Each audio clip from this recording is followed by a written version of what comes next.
Rico Blanco naglupasay matapos bugbugin ni Anthony. Maris Racal napaiyak.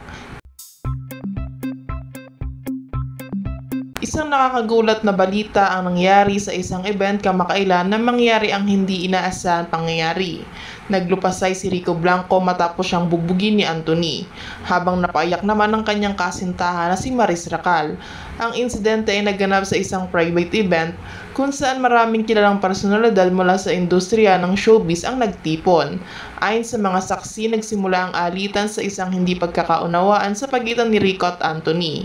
Habang sinisikap ni Rico na ayusin ang sitwasyon, mabilis na nauwi ito sa pisikalan na konfrontasyon. Sa gitna ng gulo, agad na sumaklolo ang mga kaibigan ni Rico upang awatin ang mga naglalaban na partido. Sa kasamaang palad, nakatanggap ng matinding suntok si Rico mula kay Anthony dahilan upang siya mawalan ng balanse at maglupasay sa sahig.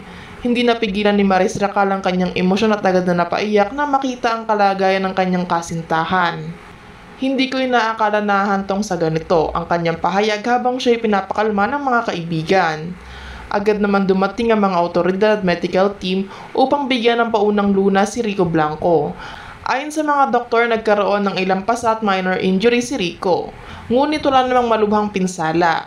Sa isang pahayag na nilabas ng kampo ni Anthony, humingi ito ng paumanhin sa nangyari at inamin nagkamali siya sa kanyang reaksyon. Nadala ako ng emosyon at nagawa kong isang bagay na hindi dapat. Humingi ako ng paumanhin kay Rico at sa lahat na naapektuhan, ani ni Anthony. Samantala, patuloy na nagiging usap-usapan sa social media ang insidente. Maraming netizens na nagbigay ng kanilang opinyon at suporta kay Rico at Maris. Ang ilan ay nagsusulong na mas maayos na resolba sa ganitong alitan upang maiwasan ang pisikal na konfrontasyon.